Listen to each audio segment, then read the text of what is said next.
What's going on, guys? Welcome back into the channel. It's been a bit, but I've officially now gotten to Far Cry 6 and been able to play the whole way through the game, and I feel like I want to make a review on this game for those of you that haven't purchased it yet, or maybe looking to purchase it, or waiting for a discount or something of that nature.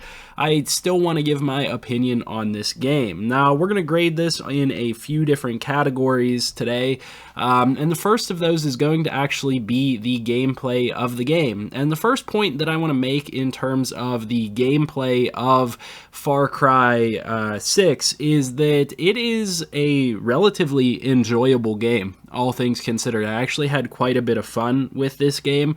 I feel like the gameplay itself is a bit too easy, and the gameplay sometimes is a little bit glitchy. I feel like whenever you start a new campaign, it gives you the decision to choose between like the story mode or just the normal mode. It doesn't really give you any more difficulty than that, and I played on the harder of the two, and I really never felt challenged in any way whatsoever, like not even the slightest challenge, which is a little bit of a negative in my opinion, because I feel like these are a game that is generally known for some amount of a challenge, and I find that to be a little bit of a downfall to it in certain ways. But what I will say, you guys saw on the screen a minute ago that there's about 30 hours worth of gameplay here. I've done pretty much everything that there is to do across the map. Now that I've finished the campaign, there's a couple of like minor things that popped up that you can do now, but it's about 30 hours of meaningful gameplay within this, and I've even drawn that out by going around the map and picking up a lot of the collectibles and things like that. I've really kind of spaced out that time. I would imagine that it's about half of that for the campaign alone, maybe 10 to 15 hours of gameplay. But what I will say is that in the past, you know, we like to compare these games against things like Far Cry 3, which is, I guess, in my opinion, the gold standard of Far Cry games. I would say that that Far Cry 3 is really the game to compare it against, and that game had around, I'd say, 15 to 20 hours for the campaign alone, and then around 40 hours to complete just about everything within the game. So there was more content back in the Far Cry 3 days than there is now on a next-gen game, and I feel like that's because of the visuals of the game. You guys can see how beautiful and how stunning this game actually looks. But the main problem for me is that this is a story game. This is a single-player game, and I don't mind having those awesome visuals. That's certainly a positive within this game, but it's more story-based and more content-based, and I would much rather see them implement more content and more meaningful story content and stuff like that into the game that makes me want to continue playing this game. So it does lack in that area a little bit. Now, the next category that I want to talk about, and actually I should give that first category a grade before I move on, I'm going to give it a grade of about a 95. Honestly, the gameplay in this game is pretty awesome, and they don't start you out with basically nothing like they have in past games and make you work your way up. They do give you a little bit to get you kick-started in this game, and it's pretty enjoyable from that regard. So, you know, there's a lot of positives here with this gameplay. I enjoyed this gameplay quite a bit in and of itself, so I give that a 95. But the next thing that I want to talk about is the story in this game, and I'm not going to spend too much time detailing the story mode within this game. I feel like the story mode within this game for me is going to get about an 80 grade. It lacks a little bit of depth. I feel like it feels a bit rushed as well. You know, it kind of just drops you straight into a story that doesn't really get you to care about the story, is the best way that I can describe it. And in addition to that, it doesn't really hit home at the end. I feel like the ending of this campaign, this story mode, is not the best. It certainly could have been better. And so from that perspective, that's about all I want to say for story mode or for campaign mode in this game. There's something to be desired, and so I give it a B grade. There are still positives. There are times where it really does a good job of hitting the mark and really does a good job of gripping you and making you want to play more, but then there are times where you're like, you know, just kind of it's just like drawn out, you know what I mean? So some positives, some negatives to be had there.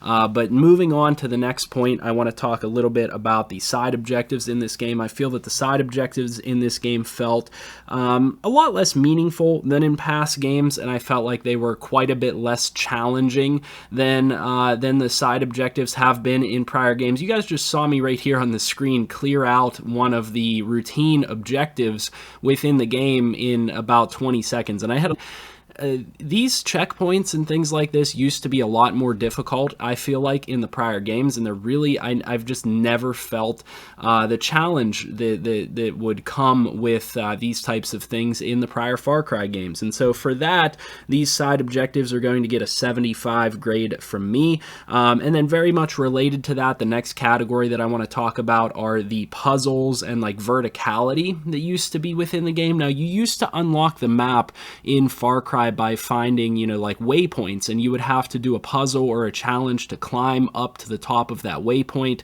you know, grapple up to the top and things like that, get to the top of a tower and things like that.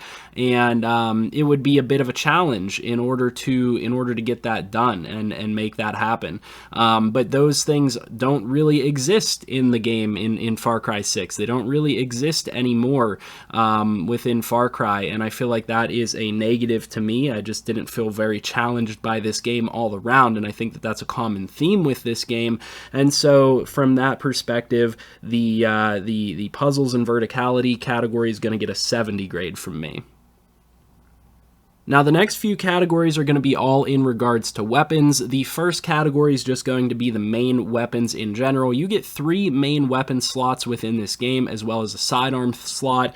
There's actually a lot of weapons to choose from. This is much closer to what I would expect out of like modern day shooters that they just don't give you very often. So Far Cry does a really good job of giving you an absolute ton of weapons to choose from and variants on those weapons and things of that nature. This is what I expect to see out of my Call of Duties on a yearly basis and games of that nature and other first-person shooters like this, is a ton of weapons to choose from and different levels and things of that nature. So they do a good job in giving you a lot of fun weapons to utilize. However, what I will say is that I ended up getting a couple of weapons that basically I utilized the whole way through the game. So I unlocked this MS-16L rifle and this Desert Eagle actually very early into the game.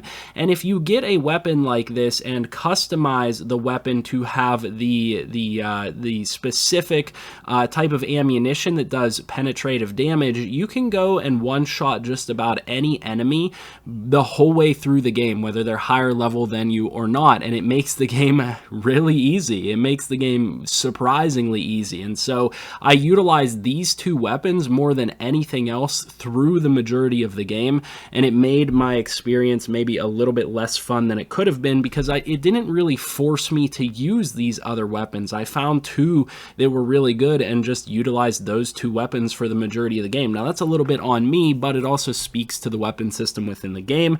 So the weapon system within the game is going to get an 80. Now the next thing that you'll see on the screen right here is the Supremo system. So this Supremo launches as a series of rockets that lock onto enemies and explode on impact. Now this thing launches like 6 rockets at a time. So this thing is good enough to clear out almost any objective that you have within the game, even some of the strongholds that you have to clear out.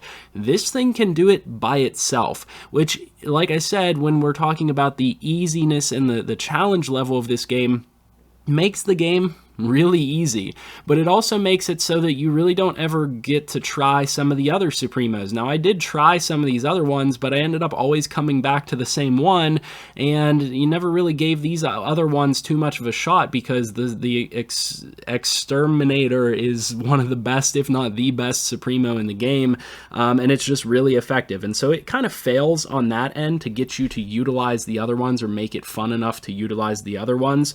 So I like the addition addition of this to the game, but it's still going to get a 75 grade because it just wasn't as interesting as it could have been. The resolvers is the next thing to talk about. These are specialized weapons that you can craft using depleted uranium that you get through destroying anti-aircraft sites throughout the game.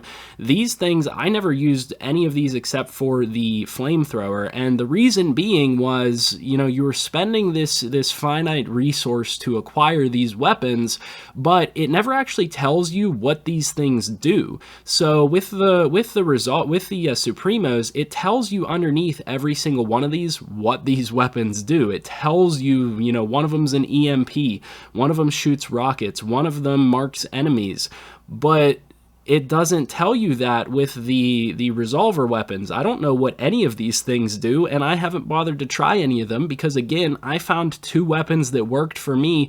They get me through every single level of the game, so why would I even bother to try these weapons out? They look cool. They look like they might be interesting, and I'm sure that they are interesting, but the game never puts you in a direction that makes sense to try these things. There's never even a mission to try any of these outside of the individual flamethrower that it gives you earlier on in the game. So the resolver weapons are going to get a 65 because this one missed the mark. Now the final thing that I want to mention here is that, like I said, you can customize all your weapons, put different attachments on them. The customization here is really good, but you can also customize other aspects of this game. So you can select from different amigos that are available within the game. And those are pretty solid, but I end up dismissing my amigo most of the time anyway because they just kind of get me into fights that I don't need to be in.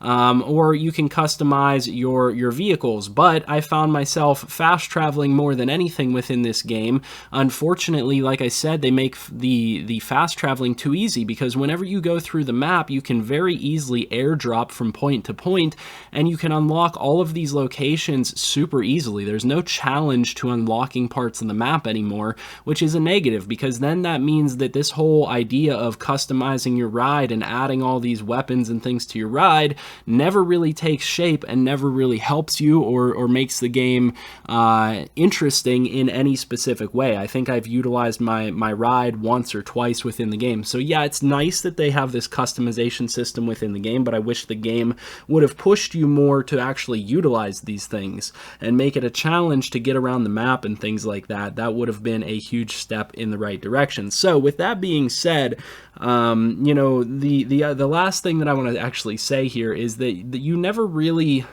get to make your character stand out or anything like that. There is quite a few different pieces of gear to choose from, but like I don't feel like there's that many like pieces of gear that I would actually want to put on my character from a visual perspective. A lot of these things are kind of goofy. I wish that they would have taken a little bit more of a shot at making your character stand out and things like that they have actually done in past games. I feel like that would have made this a lot more interesting in my personal opinion. I would have enjoyed it quite a bit more if I had more ability to make my character look cool, and that would have made my playtime a little bit more enjoyable. So from that perspective, the other customization aspects within the game are going to get a grade of a 70. However, what I will say is that the overall grade of this game is going to come out to around an 81, 82. So it is somewhat worth your money. I would say that this game, in my personal opinion, based on, you know, having played these games in the past and then now playing this game, it was enjoyable. I absolutely enjoyed playing this game. I had a lot of fun moving through the campaign and doing all the objectives and stuff like that, but it just wasn't as fun as some of the Far Cry games in the past. It's a very similar type of copy and paste formula. I like the setting of this game better, and the gameplay was pretty solid, but again, the story mode disappointed me a little bit. Some of the aspects of the game in terms of customization and stuff were not implemented as well as they could have been. So from that perspective, this game is going to be, in my opinion, worth your money as long as you can get it at a reasonable price. And I would say that this game, you know, for the most part is worth the full price tag, but I would say at this point after release, you can probably find it at a reasonable price. In fact, we are so far past release now that this game says it's only worth about 20 bucks on Amazon. So if you have not picked up Far Cry 6 for some reason to this point, definitely go pick it up for 20 bucks because it is well worth the $20 price tag that it's at right now. I would have paid full price for this back when it came out. I know I'm way late to reviewing this game, but I did finally get around to it. Certainly enjoyable for the price of the game. It is worth that price tag. So, hopefully you guys enjoyed this video, or at least found this information helpful to you in some way. And if you did, leave a like on the video, subscribe to the channel for more of this type of content, and I'll see you guys in the next one. As always, I hope you have a good one. See ya.